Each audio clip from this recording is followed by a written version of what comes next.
여러분 안녕하십니까? 광주 MBC 뉴스투데이 시작합니다. 먼저 오늘의 주요 뉴스입니다.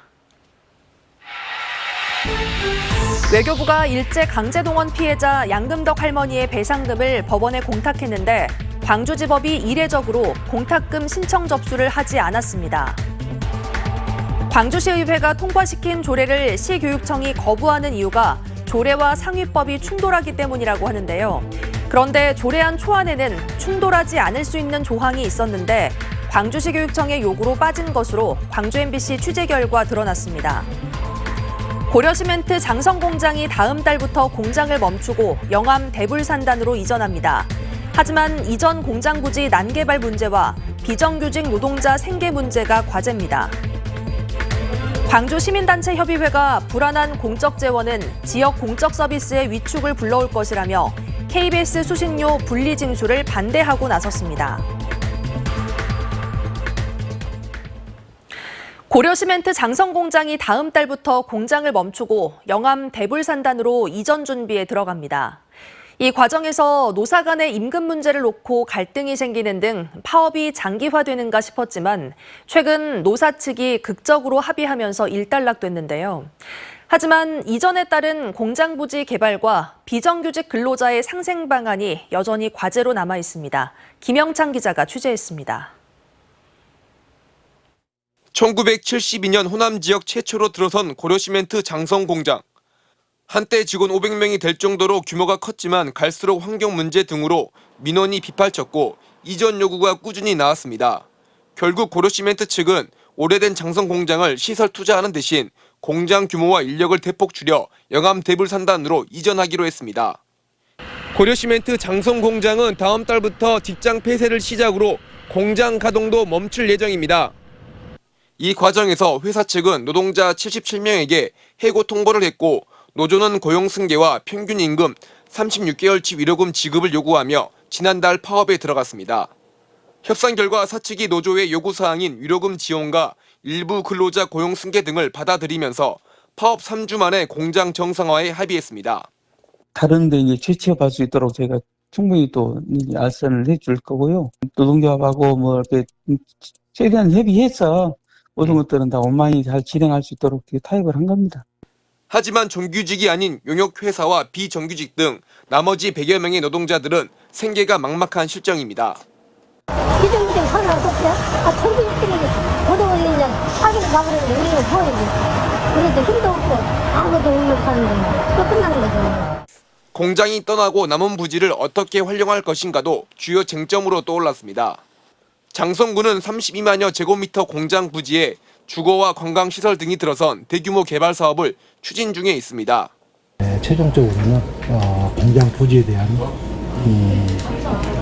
땅에 대해서 주거단지 복합으로 단지 조성을 해서 인구유입이가 장성군에 고려시멘트 장성공장은 8월에 완전히 가동을 멈출 예정입니다.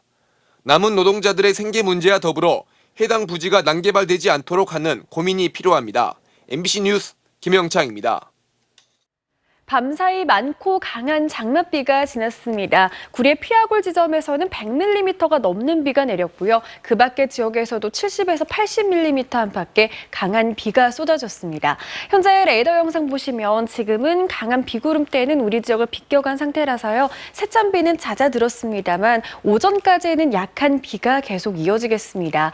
예상되는 강수량은 전남 동부에 5에서 40mm고요. 광주와 전남 서부를 중심으로는 5mm 안팎입니다. 오늘 오후 들어서는 비가 개면서 곧바로 더위가 시작되겠습니다. 오늘 광주의 한낮 기온은 30도 안팎으로 어제보다 4, 5도가량 높은 기온 예보된 가운데 습도마저 높아서 체감온도는 33도 안팎까지 치솟겠습니다. 날씨 정보였습니다. 일제 강제동원 시민 모임이 피해자들을 위한 역사정의 시민 모금을 제안한 날 외교부가 배상금을 법원에 공탁해 피해자들이 반발하고 나섰는데요. 광주지법이 외교부가 한 공탁금 신청을 받지 않는 불수리 결정을 내렸습니다. 보도에 송정근 기자입니다. 정부의 제3자 변제안에 반대하며 판결금 수령을 거부하고 있는 양금덕 할머니와 이춘식 할아버지. 이들의 판결금 수령 거부가 계속되자 외교부가 법원에 1인당 2억 원쯤 되는 판결금과 지원이자를 법원에 공탁하기로 했습니다. 피해자 15명 중 제3자 변제안을 거부하고 있는 피해자 4명이 거주하고 있는 각 지방법원에 판결금과 지원이자 등을 공탁하면서 당사자와 피해자 지원단체는 반발했습니다. 여기 돈 놔둘 테니까 가져가든지 말든지 당신들 알아서 해라 하고 손 떼겠다라고 하는 것입니다. 대한민국이 이렇게 강제동원 피해자들을 그야말로 이렇게 가볍게 취급하고 당사자들의 반발에도 공탁 절차가 시작될 것으로 예상됐지만 법원으로부터 예상 밖 소식이 들려왔습니다. 광주지법의 공탁금 업무를 담당하는 공탁관이 양금덕 할머니에 대한 공탁 신청을 받지 않는 불수리 결정을 내린 겁니다. 법원은 피해자들이 원하지 않는 상황에서 제3자가 배상금을 변제할 수 없다는 민법상의 이유를 들며 공탁을 거부한 것으로 알려졌습니다.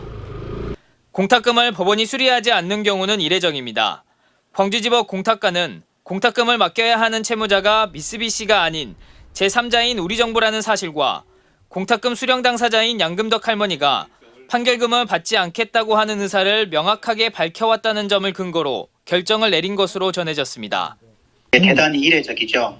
일반적으로는 다 수리를 해주는데 이 건의 경우에는 채무자가 공탁을 한 것이 아니라 제3자인 일제피해자 지원재단이 공탁을 한 것이어서 외교부가 함께 진행한 이춘식 할아버지를 상대로 한 공탁금 신청 접수 역시 광주지법 공탁관이 반려했는데 이는 관련 서류가 충분하지 않았던 게 이유인 것으로 전해졌습니다.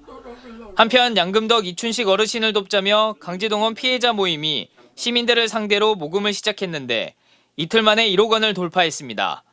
MBC 뉴스 송정근입니다. 학교 밖 청소년들을 위해 만든 대한교육기관 지원조례 관련 연속 보도입니다. 광주시의회가 통과시킨 조례를 시교육청이 거부하고 있는 이유는 상위법과 충돌하기 때문이라고 하는데요. 그런데 조례안 초안에는 상위법과 충돌하지 않을 수 있는 조항이 있었는데 광주시 교육청의 요구로 빠진 것으로 드러났습니다. 시교육청의 요구대로 조례안을 수정해서 통과시켰더니 그걸 시교육청이 반발하고 있는 이상한 상황입니다. 임지은 기자가 취재했습니다. 광주시 교육청은 학교 밖 청소년을 지원해야 한다는 목소리에는 공감하면서도 시의회 조례에 대해서는 제2요구를 검토하고 있다고 밝혔습니다. 7월 5일까지가 기한이기 때문에 법률 검토를 거의 마쳤습니다만은 다시 한번 촘촘히 따져보고 법률상 운영비 지원에 명시적 근거가 없어 돈을 줄 수 없다는 게 이유입니다. 대한교육기관에 필요한 운영비의 하위 항목인 인건비를 조례안에 분명하게 표기하면 직접성 경비로 간주돼 상위법을 찾을 필요가 없지만 운영비라고 표기하는 순간 지방보조금법에 따라 재정지원에 대한 명시적 근거를 상위법령에서 찾아야만 합니다. 하지만 상위법인 대한교육기관 지원 법률엔 아직 예산 지원 규정이 마련되지 않았고 이에 따라 서울시 교육청도 조례안에 인건비를 따로 명시해 상위법령 위반 소지를 줄였습니다. 문제는 이런 법적 위반 소지를 줄여줄 명분이 광주시 교육청 조례안에는 빠져 있다는 겁니다. 면담의 자리에서는 지원을 얘기하셨는데 교육청 실제 교육 관료들의 판단은 이건 불가능한 집행이다. 하지만 처음부터 없었던 건 아닙니다. 광주시 의회가 마련한 조례안 초안에는 서울시 의회 조례처럼 상위 법률을 따지지 않을 수 있는 세부 항목 조항이 들어 있었습니다. 그런데 어찌된 일인지 최종적으로 수정된 조례안은 이 조항이 삭제된 채 발의된 것을 확인할 수 있습니다. 시교육청은 광주시가 도맡았던 인건비 대신 인건비보다 넓은 개념인 운영비로 표현하자고 먼저 건의한 것입니다. 어느 선까지 있었냐면 운영비, 인건비 급식비라고 말은 안 되지만 운영비로 해서 조례를 발의하는 거는 수용하겠다라는 입장이었는데 대한교육기관 조례는 작년부터 대표 발의자인 이기순 시의원과 광주시 교육청이 서로 의견을 교환해가며 만들었고 그렇게 광주시 교육청의 의견을 받아들여 수정한 조례안은 지난 6월 시의회를 통과했습니다. 그런데 광주시 교육청은 무슨 이유에서인지 조례 통과가 임박한 시점에서부터 자신들의 의견을 받아들여 발의된 조례가 상위법과 충돌한다며 반대하고 있고 급기야 사실상 거부권을 뜻하는 조례 재요구까지 하고 있는 상황입니다. MBC 뉴스 임진입니다. 일부 양심불량 캠핑족들이 장기간 텐트를 설치해 자리를 맡아두면서 다른 시민들이 불편을 겪고 있다고 전해드렸었죠. 법이 바뀌면서 이제 이런 알박기 텐트를 강제로 치울 수 있게 됐는데요. 텐트 주인이 찾으러 올 수도 있어서 철거 과정도 조심스럽고 철거한 용품을 잘 보관까지 해야 합니다. 김초롱 기자가 현장에 다녀왔습니다. 공무원 대여섯 명이 달라붙어 텐트를 철거합니다. 나무에 묶인 고정줄을 풀고 지지대를 분리합니다. 안에 있던 침구류와 각종 캠핑용품 등을 꺼내어 포대에 차곡차곡 담습니다. 훈명 불러주세요. 에어매트. 철거한 물품을 하나하나 기록하고 텐트가 있던 곳엔 안내문을 남깁니다. 나중에라도 주인이 찾으러 올 수 있어 문제의 소지가 없도록 법적 절차를 따르는 겁니다. 반년 넘게 꼼짝하지 않던 텐트는 단 15분 만에 정리됐습니다. 여기서 끝이 아닙니다. 이렇게 철거된 텐트와 캠핑용품은 창고로 옮겨지게 됩니다. 소유주가 알 수 있도록 물건 보관 공고를 내야 하기 때문에 최대 2달간 보관하는 겁니다. 저희들이 이제 공고 절차 후에 매각은 처리하고요. 폐기 처분하는 데는 아무래도 소각장으로 가기 때문에 거기에 따른 비용은 일부 소요는 될 것으로 판단이라. 시민들은 반기는 분위기입니다. 이제는 사실 좀 복잡해지죠.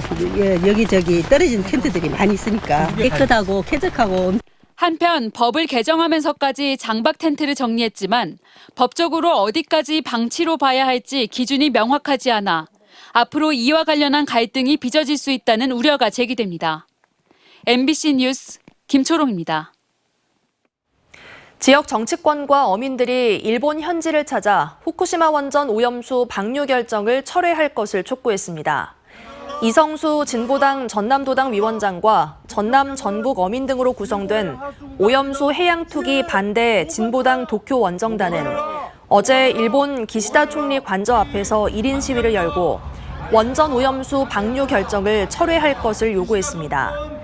이들은 또 국제원자력기구가 원전 오염수 해양 투기에 면죄부를 주고 있다고 비판하며 원자력기구 도쿄 지부를 찾아 항의 서한을 전달했습니다. 광주 시민단체협의회와 광주 전남 민원련은 성명을 내고 윤석열 정부의 KBS 수신료 분리 징수는 시민들과 당사자의 의견을 무시한 반민주적, 위법적 행위라고 주장했습니다. 이들 단체는 지역 KBS는 지역민의 목소리를 공론화하는 중요한 기능과 가치를 수행해왔다며 불안한 공적 재원은 지역 공적 서비스의 위축을 불러오고 지역 시청자의 권익 약화로 이어질 것이라고 비판했습니다.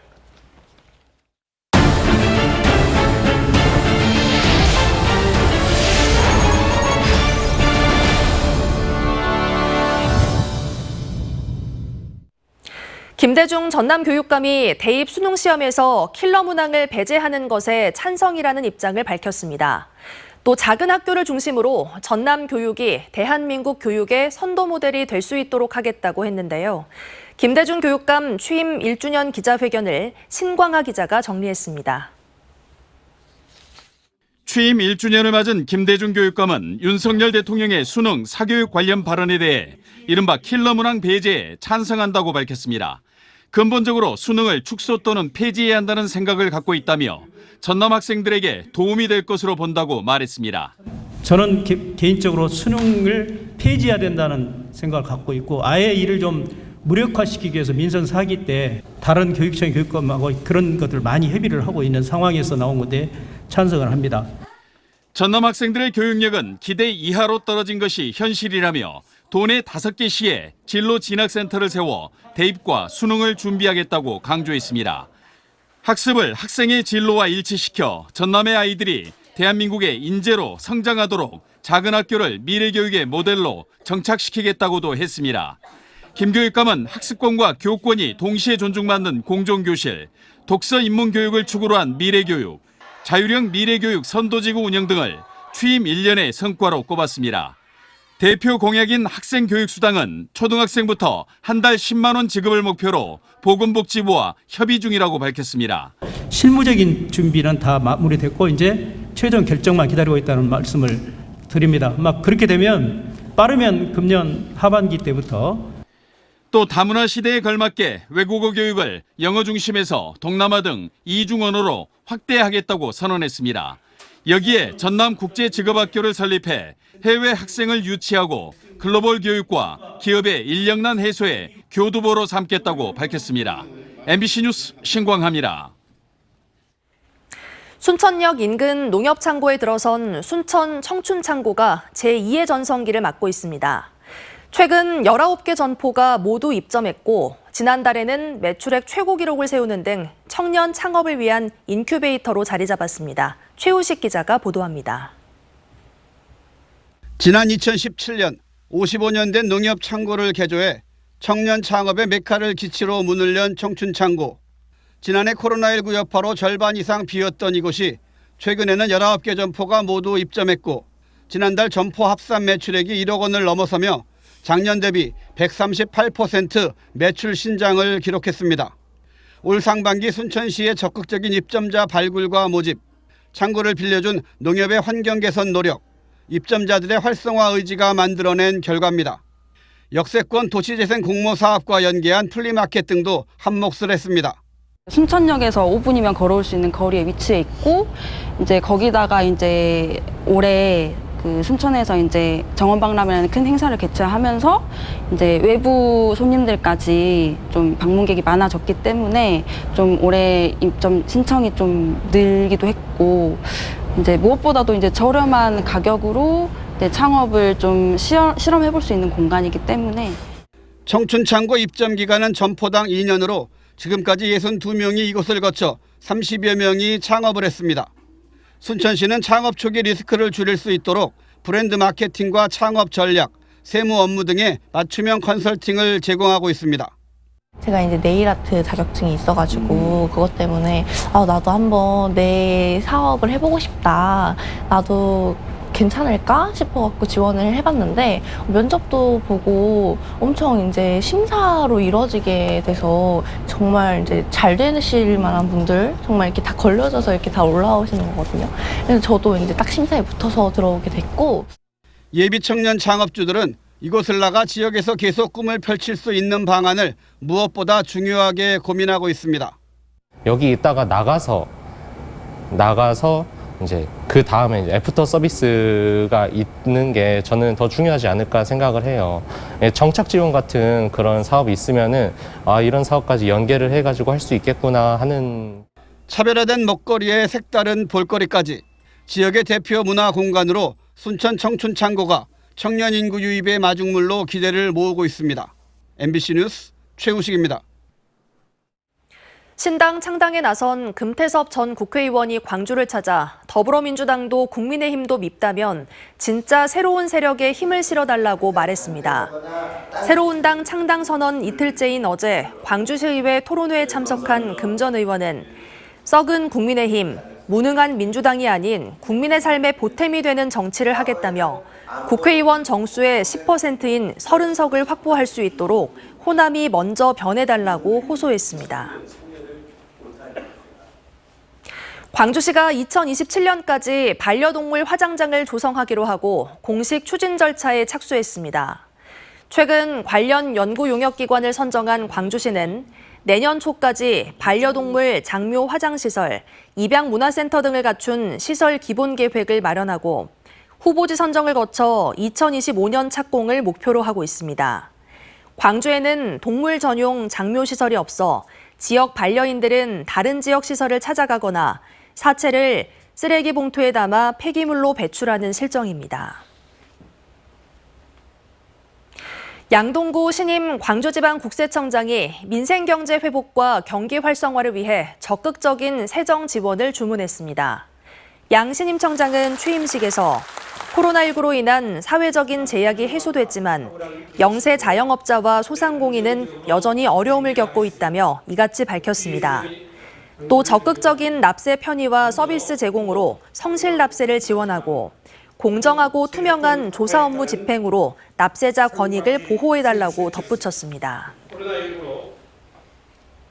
김희수 전 헌법재판관이 조선대학교 법인이사장에 연임됐습니다. 조선대 이사회는 김희수 이사장을 지난 20대에 이어 제21대 이사장으로 선출했다고 밝혔습니다. 김 이사장은 대학의 위기 극복을 위한 혁신을 통해 지역사회와 상생하는 명품 대학으로 도약시키겠다고 말했습니다. 밤사이 많고 강한 장맛비가 쏟아졌습니다. 피아골 구리 지점에서는 100mm가 넘는 비가 내렸고요. 그 밖의 지역에서도 70에서 80mm 안팎의 강한 비가 내렸습니다. 현재 레이더 영상 보시면 지금은 강한 비구름대는 우리 지역을 비껴간 상태라서요. 세찬비는 잦아들었지만 오늘 오전까지 약한 비가 이어지겠습니다. 예상되는 강수량은 전남 동부에 5에서 40mm가량이고요. 광주와 전남 서부 지역을 중심으로는 5mm 안팎의 비가 지나겠습니다. 비가 갠 오후부터는 곧바로 더위가 이어지겠습니다. 광주의 오늘 한낮 기온 30도로 어제보다 4, 5도가량 높은 기온 예보된 가운데 습도마저 높아서 체감온도는 33도 안팎까지 치솟겠습니다. 곳곳에 폭염특보가 내려질 가능성도 있습니다. 해남과 강진의 한낮 기온도 29도 예상되고요. 곡성의 낮 기온 30도, 광양의 낮 기온 무려 32도 안팎까지 치솟겠습니다. 바다의 물결은 최고 2m에서 3m로 조금 높게 일겠습니다. 내일까지도 30도를 웃도는 무더위가 이어지겠습니다. 날씨 정보였습니다. 뉴스 마칩니다. 시청해주신 여러분 고맙습니다. 언제 어디서나 내 손 안의 뉴스. 광주 MBC 뉴스 유튜브 구독으로 함께하세요.